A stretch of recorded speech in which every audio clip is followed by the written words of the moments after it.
Hello friend, मैं हूं सतीश तिवारी। आप देख रहे हैं मेरा यूट्यूब चैनल। आज हम एक साइबर सिक्योरिटी प्रोजेक्ट के बारे में डिस्कस करने वाले हैं। डिस्कस क्या करने वाले हैं, हम पूरा का पूरा यानी ये जो कंप्लीट प्रोजेक्ट है वो हम प्रैक्टिकली करके देखेंगे। इसका प्रोजेक्ट का नाम होगा web security and penetration testing. ये साइबर सिक्योरिटी का एक प्रोजेक्ट है जिसमें हम लोग रेड हैट लाइनक्स का इस्तेमाल करेंगे सर्वर कॉन्फ़िगरेशन के लिए, जिसमें हम लोग वेब सर्वर होस्टिंग करेंगे, वेब सर्वर कॉन्फ़िगर करेंगे। वेब सर्वर भी कैसे कॉन्फ़िगर करेंगे, दो नॉर्मल सा वेब सर्वर कॉन्फ़िगरेशन नहीं होगा, दो दो वेबसाइट होस्ट होंगी, ठीक है। यानी दो दो सर्वर कॉन्फ़िगर करेंगे। एक एक जो वेबसाइट होगी वो सिक्योर होगी और दो दूसरी वेबसाइट होगी अनसिक्योर वेबसाइट होगी, ठीक है। दोनों तरह की टेस्टिंग करेंगे क्योंकि हमें सिक्योरिटी टेस्टिंग करनी है और सिक्योरिटी टेस्टिंग के लिए ये देखना जरूरी है कि अनसिक्योर वेबसाइट और सिक्योर वेबसाइट में क्या डिफरेंस होता है, ठीक है। उस डिफरेंस को पता करने के लिए हम लोग क्या करेंगे, हम लोग काली लिनक्स का इस्तेमाल करेंगे। काली लिनक्स हैकर की मशीन होगी जिससे हम लोग पेनिट्रेशन टेस्टिंग का पार्ट भी करेंगे। यानी पहले सर्वर कॉन्फ़िगरेशन, उस पर हम लोग फिर वेबसाइट को सिक्योर करेंगे और फिर उस सिक्योरिटी को टेस्ट करेंगे, ठीक है। किससे? काली लिनक्स मशीन से। दोनों वेबसाइट को सिक्योर नहीं करेंगे, एक सिक्योर रखेंगे और एक को अनसिक्योर रखेंगे थोड़ा सा, ठीक है, देखने के लिए कि उसमें कोई फर्क होता है कि नहीं या क्या फर्क होता है, ठीक है। तो ये साइबर सिक्योरिटी प्रोजेक्ट आप बीटेक के हो, बीसीए हो, एमसीए हो, कहीं भी आप दे सकते हो, कॉलेज के प्रोजेक्ट में भी ऐड कर सकते हो। इस प्रोजेक्ट को हम लोग और भी इंटीग्रेट कर सकते हैं, ठीक है। आप भी इसको ऐड दे सकते हो। हम लोग इसको स्टोरेज मैनेजमेंट से भी अटैच कर सकते हैं, रेड एलवीएम के साथ भी अटैच कर सकते हैं। हम लोग इसको और इनहेंस कर सकते हैं, यानी इसमें इथिकल हैकिंग और साइबर सिक्योरिटी का और भी पार्ट हम लोग अटैच कर सकते हैं। फिलहाल के लिए मैं बेसिक करने जा रहा हूँ, एक वेब सर्वर कॉन्फ़िगर कर रहा हूँ Apache web server red hat Linux में, साथ में दो वेबसाइट होस्ट कर रहा हूँ। फिर उसके बाद एक वेबसाइट को सिक्योरिटी प्रोवाइड करूंगा, दूसरे को नहीं करूंगा, और फिर काली लिनक्स मशीन से उसकी पेनिट्रेशन टेस्टिंग करेंगे। अब चलते हैं, ये तो हो गया हमारा कंसेप्ट। अब इसके लिए हम लोग जो वर्चुअल बॉक्स इस्तेमाल करेंगे, ठीक है, वर्चुअल लाइनक्स चलेगा एक, और एक हमारा काली लिनक्स चलेगा। तो काली लिनक्स तो पेनिट्रेशन टेस्टिंग में काम आएगा, और रेड हैट लिनक्स जिसको हम लोग सर्वर कॉन्फ़िगर करने वाले हैं। तो ये काली लिनक्स जो है हमारा, ये तो सर्वर कॉन्फ़िगरेशन में काम आएगा, ठीक है। इस पे तो हम लोग सर्वर कॉन्फ़िगरेशन करेंगे, जब सर्वर का पेनिट्रेशन टेस्टिंग करेंगे उसके लिए इस्तेमाल करेंगे, ठीक है। अभी हम लोग काली लिनक्स का इस्तेमाल नहीं करते हैं, सबसे पहले इस्तेमाल करेंगे रेड हैट लाइनक्स मशीन का। तो रेड हैट लाइनक्स के ऊपर चलते हैं और उसके आईपी एड्रेस को चेक कर लेते हैं एक बार। इफ कॉन्फिग से हमने आईपी एड्रेस चेक कर ली, आईपी एड्रेस है 192.168.29.14, ठीक है। अब हम चाहें तो एक दूसरी आईपी भी दे सकते हैं, तो इस मशीन को एक दूसरा वर्चुअल आईपी दे देते हैं, हम लोग क्रिएट कर देते हैं। कैसे क्रिएट करेंगे virtual IP? If config ETH0 colon 0 192.168.29. अच्छा 14 आईपी ऑलरेडी है, तो दूसरा आईपी देते हैं 15, ठीक है। ये ध्यान देना जरूरी है यहाँ पर कि ये 15 को ना मिला हो, क्योंकि अगर ये किसी और डिवाइस को मिला होगा तो फिर आईपी का कॉन्फ्लिक्ट हो जाएगा, ठीक है। तो कॉन्फ्लिक्ट का सिचुएशन नहीं क्रिएट करना हमें। दो आईपी क्यों दिया? क्योंकि हमें दो वेबसाइट होस्ट करनी है, अलग अलग आईपी पे अलग अलग वेबसाइट होस्ट करेंगे, तो वही हम लोग कर रहे हैं यहाँ पे। चलिए, दो आईपी एड्रेस हो गया, देख लेते हैं एक बार, टेस्ट भी तो कर लेते हैं इफ कॉन्फिग से। तो दो आईपी दिख रहा होगा, एक 14 आईपी और एक 15 आईपी। चलिए वेब सर्वर कॉन्फ़िगरेशन स्टार्ट करते हैं। वेब सर्वर कॉन्फ़िगर करने से पहले मैं बता दूं, इस प्रोजेक्ट के लिए आपके सिस्टम में यम सर्वर कॉन्फ़िगर होना जरूरी है। अच्छा, पहले आगे बढ़ने से पहले भाई, जिन्होंने लाइक नहीं किया वीडियो को लाइक कर दो। अगर आप इस तरह का प्रोजेक्ट चाहते हो, थोड़ा शेयर कर दो, वीडियो को थोड़ा रीच मिल जाएगा, ठीक है, सब बाकी लोगों को भी फायदा पहुंचेगा इससे। तो मैं बोल रहा था कि इसमें हम लोग वेब सर्वर कॉन्फ़िगर करेंगे। वेब सर्वर कॉन्फ़िगर करने के लिए यम सर्वर का कॉन्फ़िगरेशन होना जरूरी है। यम सर्वर क्या होता है? पैकेज मैनेजमेंट होता है, यानी लाइनक्स में सॉफ्टवेयर को इंस्टॉल और अनइंस्टॉल करने का सबसे बेहतरीन तरीका विथ डिपेंडेंसी के। अगर आपको नहीं पता है कि यम सर्वर कैसे कॉन्फ़िगर करते हैं, तो मैं वीडियो के लिंक ऊपर आई बटन में यम सर्वर का लिंक दे दूंगा, आप वहां से जाकर विजिट कर लेना, देख लेना, मैंने यूट्यूब वीडियो ऑलरेडी बना रखी है, ठीक है। चलिए आगे चलते हैं, हम लोग आगे चलते हैं। सबसे पहला काम करते हैं, वेब सर्वर कॉन्फ़िगरेशन बहुत ही आसान है। यम इंस्टॉल HTTPD, ये जो वेब सर्वर का पैकेज है, इसको इंस्टॉल कर देंगे। जैसे इंस्टॉल करेंगे, यहाँ से पूछेगा यस और नो, वाई प्रेस करेंगे यस के लिए और इंटर मार देंगे। बहुत ही आसानी से ये इंस्टॉलेशन हो गया हमारा। तो पहला काम तो हो गया हमारा, यानी एक स्टेप तो हम आगे बढ़ गए। वेब सर्वर का पैकेज इंस्टॉल कर लिया, लेकिन क्या सिर्फ पैकेज इंस्टॉल कर देने से काम हो गया? नहीं, तो हमें क्या करना पड़ेगा उसके लिए? हमें दो यूज़र हैं, दोनों यूज़र की वेबसाइट बनानी है। अच्छा, कौन कौन से दो यूज़र हैं? तो चलो यूज़र का नामकरण कर देते हैं थोड़ा सा, ठीक है। तो यूज़र का नामकरण कर देते हैं, एक का नाम रखते हैं राम और दूसरे का नाम रख देते हैं श्याम, ठीक है, राम और श्याम। दो भाई हैं, दोनों भाइयों का कर रहे हैं, ठीक है। दोनों भाइयों का वेबसाइट हम लोग होस्ट कर रहे हैं, राम का और श्याम का।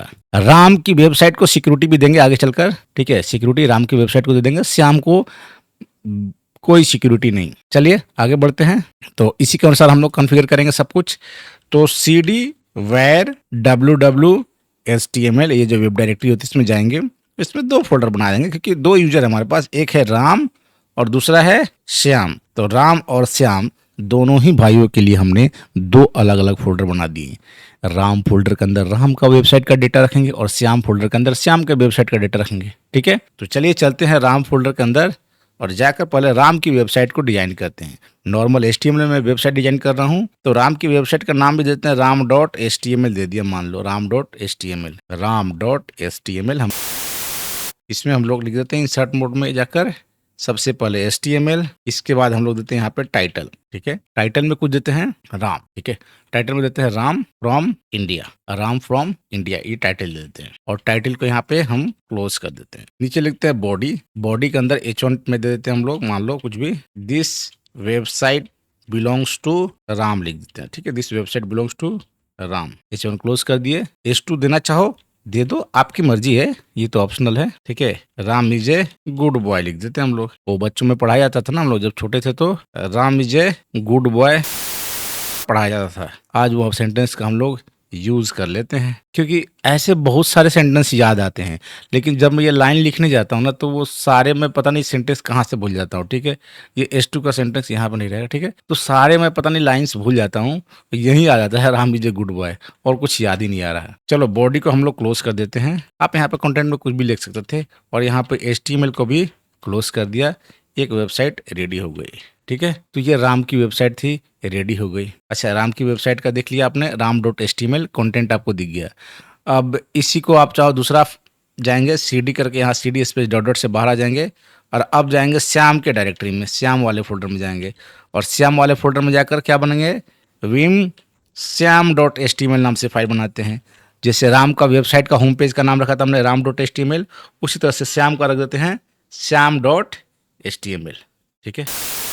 श्याम.html हमने रख दिया। श्याम.html रखने के बाद सिर्फ वेबसाइट का नाम रखने से काम नहीं चलेगा। क्या करेंगे हम लोग इसमें, श्याम.html को क्या करेंगे, इसको हम लोग क्रिएट कर देंगे। वेबसाइट को इंसर्ट मोड में जाएंगे और वैसे ही क्रिएट करेंगे। सिंपल HTML का HTML, टाइटल यहाँ पर रख देंगे, श्याम का टाइटल रख देंगे श्याम सुंदर फ्रॉम मथुरा, मतलब ऐसा कुछ भी लिख देते हैं, ठीक है। कुछ भी लिख दो यहाँ पे और टाइटल को क्लोज कर दो। तो टाइटल हमने क्लोज कर दिया। यहाँ पर हम लिख देते हैं बॉडी के अंदर लिख देते हैं H1 के अंदर लिखते हैं दिस इज श्याम सुंदर वेबसाइट, ओके। यानी ये वेबसाइट श्याम सुंदर की है और बॉडी को पे और HTML को भी क्लोज कर देते हैं। तो HTML और बॉडी दोनों ही क्लोज हो गया, ये वेबसाइट भी रेडी हो गई। तो अब हमने क्या कर लिया, वेबसाइट कंटेंट डेमो वेबसाइट हमने रेडी कर लिया, दोनों ही यूजर का, ठीक है। चलो CD करके देते हैं, ls करते हैं और वहां पे जरूरत नहीं है अभी, हमारा काम हो चुका है। अब हम जाएंगे कहाँ पर, जाएंगे वेब सर्वर के कॉन्फ़िगरेशन फाइल में। रिमेंबर, वेब सर्वर के कॉन्फ़िगरेशन फाइल में अब हमें जाना होगा और उसके कॉन्फ़िगरेशन फाइल में जाने के बाद उसकी कोडिंग हमें लिखनी होगी। तो कैसे जाएंगे और कहाँ होती है वेब सर्वर की कॉन्फ़िगरेशन फाइल, तो चलते हैं वेब सर्वर के कॉन्फ़िगरेशन फाइल में। वेबसाइट क्रिएट करने के बाद etc/httpd.conf ये है वेब सर्वर का कॉन्फ़िगरेशन फाइल। कॉन्फ़िगरेशन फाइल में जाने के बाद सबसे लास्ट में जाएंगे हम लोग। लास्ट किसको बोलते हैं, फाइल के, इस कॉन्फ़िगरेशन फाइल के सबसे लास्ट लाइन में जाने के लिए आपको पेज डाउन करने का इस्तेमाल करना पड़ेगा, पेज डाउन की इस्तेमाल करना पड़ेगा। पेज डाउन की आप इस्तेमाल करोगे तो सबसे नीचे आपको लेकर चला जाएगा और यहाँ पे आप चाहो तो इस लाइन को कॉपी कर सकते हो या फिर आप टाइप कर सकते हो। तो यहाँ से ऊपर से 1 2 3 4 5 6 7 लाइन को मैं क्या करता हूँ, कॉपी कर लेता हूँ। 7yy से कॉपी कर लिया और P से पेस्ट कर दिया, ठीक है। अब वर्चुअल इंसर्ट मोड में जाकर वर्चुअल होस्ट को यहाँ से हटा दिया और इस वर्चुअल होस्ट को भी हटा दिया, ठीक है। वर्चुअल होस्ट, अब सर्वर का IP एड्रेस हम लोग देख लेते हैं एक बार। तो एक बार IP एड्रेस वापस से देख लेते हैं, ठीक है। तो 14 और 15 दो IP है, 14 एंड 15। एक काम करते हैं, जो 14 है उस पर राम का वेबसाइट होस्ट कर देते हैं और जो 15 है उस पर श्याम का, ठीक है। तो राम और श्याम का वेबसाइट होस्ट करने के लिए IP एड्रेस भी हम लोग यहाँ पे मेंशन कर देते हैं, 192.168.29. राम का रखते हैं, ठीक है। 14 पर राम का कर देते हैं और 192.168.29.15 पे श्याम का रख देते हैं, ठीक है। राम और श्याम दोनों का ही रख दिया हमने। चलो राम का अलग आईपी पे हो गया वेबसाइट और श्याम का अलग आईपी पे हो गया वेबसाइट, दोनों का अलग अलग आईपी पे अलग अलग वेबसाइट होस्ट कर देंगे। अब जाते हैं हम लोग सर्वर के कॉन्फ़िगरेशन फाइल में, जहाँ की अभी हम लोग थे, और यहाँ पे वर्चुअल होस्ट में पहला ये जो हमने किया है यहाँ पे कर देंगे आईपी चेंज। ठीक है, आईपी क्या चेंज करेंगे भाई, वर्चुअल होस्ट के बाद जो स्टार लगा हुआ है ना, इंसर्ट मोड में जाकर इस स्टार के जगह पे क्या कर देंगे, आईपी एड्रेस दे देंगे 192.168.29.14, एक आईपी हो गया 14। ठीक है, सर्वर एडमिन, अगर आपके पास डोमेन नेम नहीं है, ठीक है, ईमेल एड्रेस नहीं लिया हो, तो यहाँ पे आईपी एड्रेस टाइप कर सकते हो 192.168.29. एड्रेस टाइप कर दो, तो कि हम लोग यहाँ पे डोमेन नेम नहीं लिए हैं तो यहाँ पे आईपी एड्रेस से काम चलेगा। ये हैश को हटा देना है, ठीक है, सर्वर नेम का सबको हटा देना है, और ये 2 लाइन तो रहें या न रहें, इनको हटा दोगे तो कोई फर्क नहीं पड़ेगा, तो ये 2 लाइन को हम लोग हटा ही देते हैं। मैं चाहता हूँ बिल्कुल नीट एंड क्लीन हो, कम से कम कोड में आपका सारा काम हो जाए। अब डॉक्यूमेंट रूट बचता है। डॉक्यूमेंट रूट में क्या होता है, डॉक्यूमेंट रूट में हम लोग फोल्डर का नाम डालते हैं जहाँ पे आपका वेबसाइट का डेटा रखा हुआ है। तो वेर www.html, ये राम का वेबसाइट का डेटा कहाँ रखा हुआ है, राम फोल्डर के अंदर रखा हुआ है। ठीक है, तो हमने वो दे दिया। अब आता है सर्वर नेम। सर्वर नेम अगर डोमेन नेम है तो डोमेन नेम दे दो, नहीं है तो क्या दोगे, आईपी एड्रेस 192.168.29.14, ये आईपी एड्रेस दे दिया हमने। एक लाइन और है, वो है directory index. Directory index, index का आई कैपिटल होगा, ध्यान रखना। ठीक है, आपका कलर मैचिंग होनी चाहिए। इंडेक्स में राम की वेबसाइट का नाम क्या था, ram.html, जो होम पेज था उसका नाम था ram.html, तो ये हमने कर दिया। और ये करने के बाद यही 6 लाइन आपको लिखना था, 6 लाइन हमने लिख दिया। चलो अब दूसरा अभी काम करते हैं, इस 6 लाइन को वापस कॉपी पेस्ट करते हैं। तो 6yy कर लिया हमने और नीचे आकर p से पेस्ट कर दिया। अब हम श्याम की वेबसाइट बनाते हैं, तो उसके लिए वर्चुअल होस्ट क्या करेंगे हम लोग, 14 की जगह पे क्या कर देंगे, 15 कर देंगे। ठीक है, ये आईपी एड्रेस भी क्या हो गया, 15 हो गया, जहां जहां आईपी एड्रेस है, और ये फोल्डर का नाम राम की जगह क्या हो जाएगा, श्याम, और यहाँ पे आईपी एड्रेस हो गया 15, और नीचे हो गया श्याम.html, जो डायरेक्टरी इंडेक्स है श्याम.html, और ये हमारी वेबसाइट बनकर हो गई तैयार। अब हो सकता है कि कोई कॉमा छूट जाए, कोई फुल स्टॉप छूट जाए, कोई ब्रैकेट ही छूट गया, तो कोई सिंटेक्स एरर कोई मिसिंग है कि नहीं, ये चेक करने के लिए आपको httpd-t कमांड चला लेना है। इससे आपको सिंटेक्स पता चल जाएगा। यहाँ बता रहा सिंटेक्स ओके, सिंटेक्स ओके मतलब सब कुछ ओके है तो है, चलो मतलब सब सही है, तो ये तो अच्छी बात है, कुछ गलत नहीं है, सब सही है। तो क्लियर करते हैं और सर्विस को रिस्टार्ट करते हैं। Service httpd restart, service restart हो गया। स्टेटस चेक कर लेते हैं एक बार। अभी हम फायरवॉल से कोई पंगा नहीं ले रहे हैं, तो फायरवॉल को फ्लश ही कर देना है, भलाई है। आप चाहो तो फायरवॉल बेस्ड सिक्योरिटी भी लगा सकते हो इसमें। इस प्रोजेक्ट को हम लोग आगे इंटीग्रेट करेंगे तो फायरवॉल बेस्ड सिक्योरिटी के साथ में लाऊंगा मैं। आप कहोगे तो मैं फायरवॉल बेस्ड सिक्योरिटी के साथ भी इस प्रोजेक्ट को ले आऊंगा, यानी इस प्रोजेक्ट के अंदर ही बाद में इंटीग्रेट कर दूंगा, मैं फायरवॉल को भी इंटीग्रेट कर दूंगा। ठीक है, फिलहाल मैं फायरवॉल को फ्लश करता हूं, यानी फायरवॉल को हटाता हूं। अब मैं जाता हूं क्लाइंट मशीन पे। क्लाइंट मशीन हमारा कोई भी हो सकता है, तो मैं विंडोज़ को ले लेता हूं।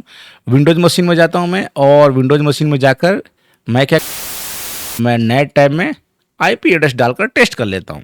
तो 192.168.29.14, ये जो राम का वेबसाइट 14 पर था, तो ये देखो साफ साफ दिख रहा है, this website belongs to Ram, Ram is a good boy. ये 14 पे मैंने राम का वेबसाइट होस्ट किया था।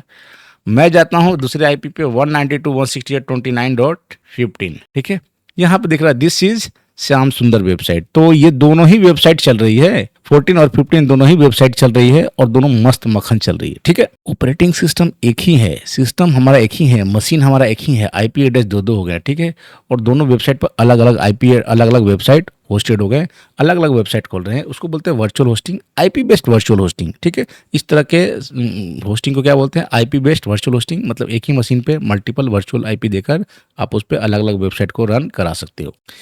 यहाँ पर देखने वाली बात यह है कि अगर क्लाइंट ने ऐसा खोलते तो उनको को मेरा सर्वर अलग हुआ, तो क्लाइंट कैसे पता कर लेगा। अगर क्लाइंट कमांड प्रॉम्प्ट पे जाए और कमांड प्रॉम्प्ट पे जाके पिंग करे अलग एक साथ 192.168.29. मान लो 14 को पिंग किया एक बार, ठीक है, और दूसरी बार में किसी को पिंग कर लेना है, 15 को पिंग कर लेना, दोनों आईपी को पिंग कर लो। ऐसे तो आपको पता नहीं चलेगा कि आपका एक ही मशीन पे है या अलग अलग मशीन पे।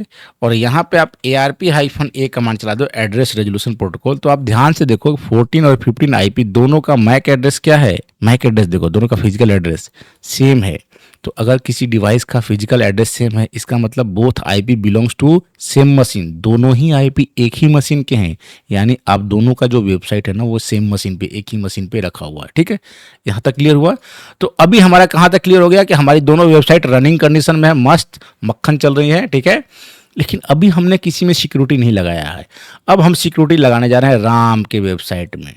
तो अब राम का वेबसाइट का ऑनरशिप लगाते हैं, ऑथेंटिकेशन सिक्योरिटी लगाते हैं, ऑथेंटिकेशन बस सिक्योरिटी, जिसका यूजर नेम सतीश रहेगा, पासवर्ड 123456 रहेगा। ठीक है, यानी राम के वेबसाइट का यूजर ऑनर बना दिया मैंने सतीश को, और सतीश का यूजर नेम सतीश रहेगा, सतीश के यूजर से खुलेगा, और पासवर्ड रहेगा उसका 123456। ठीक है, किसकी? राम को। श्याम में मैं कोई सिक्योरिटी नहीं लगा रहा हूँ। तो चलते हैं वेबसाइट की सिक्योरिटी लगाते हैं। अब यहाँ से लगाएंगे हम वेबसाइट की सिक्योरिटी। तो वेबसाइट की सिक्योरिटी के लिए आपको क्या करना है? वेब सर्वर के कॉन्फ़िगरेशन फाइल में जाना है। Very simple. अब राम का जो फोल्डर है वो देख लो, डॉक्यूमेंट रूट में जाकर वेर www.html राम। ठीक है, तो मैं राम में जाकर राम के फोल्डर की सिक्योरिटी लगाऊंगा। तो कैसे करूंगा? नीचे में जाता हूं और मैं कुछ लाइन ऐड करूंगा। पहला मैं ऐड कर दूंगा डायरेक्टरी। ठीक है, यहाँ पर मैंने ऐड कर दिया डायरेक्टरी। किस डायरेक्टरी को भाई सिक्योर करना है भाई? तो राम को। तो वेर www.html राम। ठीक है, और राम के फोल्डर को क्लोज कर, डायरेक्टरी को भी यहाँ पे क्लोज कर देना है। अब डायरेक्टरी दोनों क्लोज हो गया। अब इन्हीं दोनों डायरेक्टरी के बीच में सारे इंपॉर्टेंट कोड लिखे जाएंगे। 4 लाइन का कोड और है वो ऐड होगा। ठीक है, तो पहला जो कोड है वो है ऑथ टाइप, यानी ऑथेंटिकेशन टाइप। इसमें ऑथ का ए कैपिटल, टाइप का टी कैपिटल। ऑथेंटिकेशन टाइप कैसा भाई? बेसिक ऑथेंटिकेशन है, तो लिख दिया बेसिक ऑथेंटिकेशन। दूसरा लिखेंगे ऑथ नेम, मतलब ऑथराइजेशन नेम। तो यहाँ पे लिख देते हैं ऑथराइज यूजर्स ओनली। ठीक है, तो लिख दिया यहाँ पे ऑथोराइज्ड यूजर्स ओनली, ये हमने लिख दिया यहाँ पे। ठीक है, ऑथ नेम में। तीसरा जो लाइन है वो है ऑथ यूजर फाइल का, ये इंपॉर्टेंट है। ऑथ यूजर फाइल मतलब यूजर का ऑथेंटिकेशन जिस फाइल से मिलेगा, यानी यही वो फाइल होगी जिसके अंदर यूजर का पासवर्ड सेव होगा। वो कौन सी फाइल है भाई? etc httpd ऑथ पास, ये वो फाइल है। ठीक है, इसके अंदर यूजर की पासवर्ड सेव होगी, जो भी वेबसाइट का नहीं। ठीक है, लास्ट लाइन हो गया रिक्वायर पासवर्ड, रिक्वायर यूजर। भाई लॉगिन करने के लिए क्यों ना कोई यूजर चाहिए, तो कौन सा यूजर? तो हमने वहां पर ऊपर मेंशन किया था डायग्राम में, सतीश यूजर। तो यूजर मतलब सतीश यूजर से लॉगिन करेगा तभी ऐसा लॉगिन हो पाएगा। लेकिन ये हमने सिक्योरिटी सिर्फ लगाया राम के वेबसाइट के लिए। चलो अब हम इसको सेव कर देते हैं। सेव करने के बाद हम यूजर क्रिएट कर देते हैं, यूजर ऐड सतीश नाम से हमने यूजर क्रिएट कर दिया। अब इस यूजर को पासवर्ड देंगे, पासवर्ड क्रिएट करेंगे, लेकिन नॉर्मल वाला पासवर्ड क्रिएट नहीं करेंगे, वेब पासवर्ड क्रिएट करेंगे। उसके लिए htpasswd कमांड चलाना पड़ेगा। htpasswd-c मतलब क्रिएट कर दो। कहाँ पे क्रिएट करो? etc httpd auth pass, ये जो हमने कॉन्फ़िगरेशन फाइल के अंदर दिया है ना, ऑथ यूजर फाइल में जो फाइल का नाम दिया है, पाथ दिया है, उसी फाइल में उसी डेस्टिनेशन पे हमें पासवर्ड को क्रिएट करना है। किस यूजर के लिए भाई? सतीश यूजर के लिए। पासवर्ड क्या रहेगा? तो हम 2 3 4 5 6 दे दिया। 1 2 3 4 5 6, आपको जो पासवर्ड देना दे सकते हो। मैंने डिसाइड किया था कि 1 2 3 4 5 6 दूंगा डायग्राम में, इसलिए मैंने ये पासवर्ड दिया। अब आते हैं, ये हमने पासवर्ड दे दिया, सारा चीज हो गया हमारा, यूजर क्रिएट हो गया, यूजर का पासवर्ड दे दिया, वेब पासवर्ड दे दिया। तो जब भी हम कॉन्फ़िगरेशन फाइल में कोई चेंज करेंगे, अभी भी हमने चेंज किया है, तो एक बार सिंटेक्स चेक कर लेंगे पहले। ठीक है, तो सिंटेक्स ओके है। जब सब कुछ सिंटेक्स ओके है तो सर्विस को रिस्टार्ट कर देंगे। Every time you make a change in the configuration file, कभी भी कॉन्फ़िगरेशन फाइल में कोई चेंज करोगे तो उसकी सर्विस को रिस्टार्ट जरूर कर देना। सर्विस http रिस्टार्ट करके हमने सर्विस रिस्टार्ट कर दी। अब जाके इसकी टेस्टिंग करते हैं। हमारी सिक्योरिटी भी लग गई, जो हम सिक्योरिटी लगाना चाहते थे। तो राम वाली वेबसाइट में सिक्योरिटी लगा दी हमने, श्याम वाले में नहीं लगाई हमने। ठीक है, अब जाकर इसकी टेस्टिंग करते हैं। तो ये है 15 जो श्याम का है, इस पर तो सिक्योरिटी नहीं लगी हुई है। इसको रिफ्रेश करोगे तो श्याम ऐसे ही दिखाते हैं। राम वाली वेबसाइट में इसको रिफ्रेश करते हैं तो ये देखो यहाँ पे मांग रहा है यूजर नेम एंड पासवर्ड। तो यूजर नेम क्या था? राम की वेबसाइट का सतीश। पासवर्ड क्या था?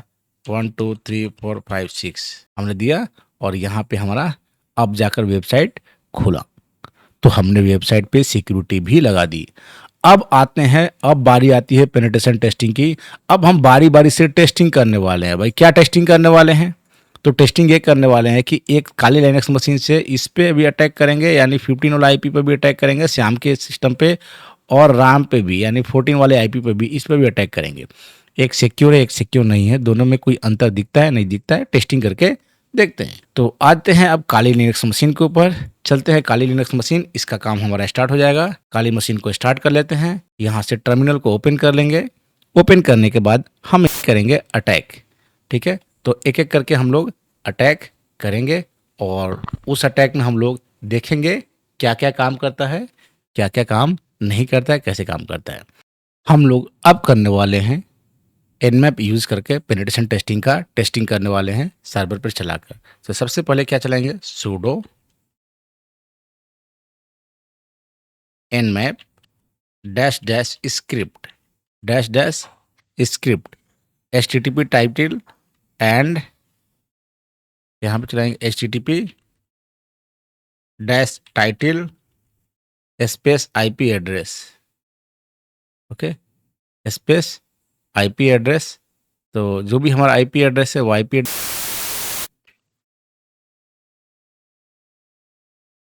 डायरेक्ट यहाँ पे देते हैं 14। ठीक है, तो जो सिक्योर वाली वेबसाइट है उस पर अटैक कर रहे हैं। तो हमने सिक्योर वाली वेबसाइट यानी 14 IP पे जिस पे हमने सिक्योरिटी लगाई हुई थी उस पर हमने अटैक किया। तो क्या बता रहा है यहाँ पे, रिजल्ट के इस पे सिक्योरिटी लगा हुआ है। तो इसका टाइटल हमें दिख नहीं रहा है, लिख रहा है कि यहाँ पे ऑथराइज यूजर्स, ऑथराइजेशन रिक्वायर्ड, मतलब देखने के लिए आपको ऑथराइजेशन चाहिए। लेकिन यहीं मैं अगर करता हूँ अटैक 15 IP पे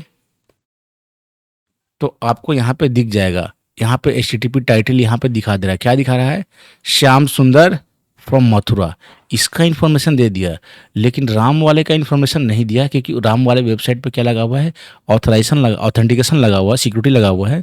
तो बता रहा है कि ऑथराइजेशन रिक्वायर्ड, मतलब आप ऑथराइज यूजर नहीं हो, सिर्फ यूजर नेम पासवर्ड चाहिए होगा, वहीं देख सकता है उसमें क्या लिखा हुआ टाइटल उसका। ठीक है, तो इन दोनों में एक सिक्योरिटी तो आपने देख ही लिया कि इसमें ऑथराइज रिक्वायर्ड, ऑथराइजेशन रिक्वायर्ड बता रहा है, इसमें आपको दिखा दे रहा है कोड में जो भी लिखा हुआ है, में जो भी लिखा हुआ है वो यहाँ पे दिखा दे रहा है।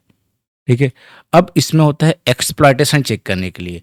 तो अब हम क्या करते हैं, इसमें स्क्रिप्ट में जाकर HTTP टाइटल की जगह पे हम लोग लिख देते हैं एक्सप्लॉयट, EXPLOIT। ठीक है, पहले हमने 15 IP पे कर दिया जिसपे, तो इसमें बता रहा है कि इसमें ये 3 तरह के जो वल्नरेबिलिटी होते हैं, HTTP CSRF, HTTP DOM based access, HTTP stored access, ये तीनों में से कोई भी वल्नरेबिलिटी सिस्टम में नहीं है। Could not find, could not find, could not find. ठीक है, तो इस तरह के तीनों में से कोई भी वल्नरेबिलिटी नहीं है, ना तो 15 पे है, और 14 पे भी देख लेते हैं कि 14 पे है या नहीं। तो मुझे लगता है 14 पे भी बिल्कुल नहीं होगी।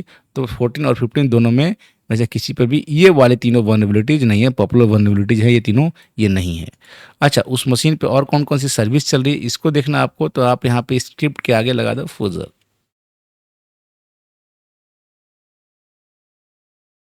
ठीक है, मशीन पे या उस IP एड्रेस पे और कौन कौन सी सर्विस चल रही है और वो आप यहाँ से देख सकते हो। तो SSH टेलनेट HTTP तो चल ही रही है, तो ये दिख रहा है आपको कि कौन कौन से पोर्ट ओपन है उस सिस्टम पे, वो भी आपको यहाँ से दिख जाएंगे। चाहे वो 14 के लिए करो या 15 के लिए करो, दोनों सेम ही मशीन है, तो दोनों का आउटपुट लगभग सेम ही आएगा इस केस में, क्योंकि ये डायरेक्ट IP पे हम कर रहे हैं, सर्विस के लिए नहीं कर रहे हैं।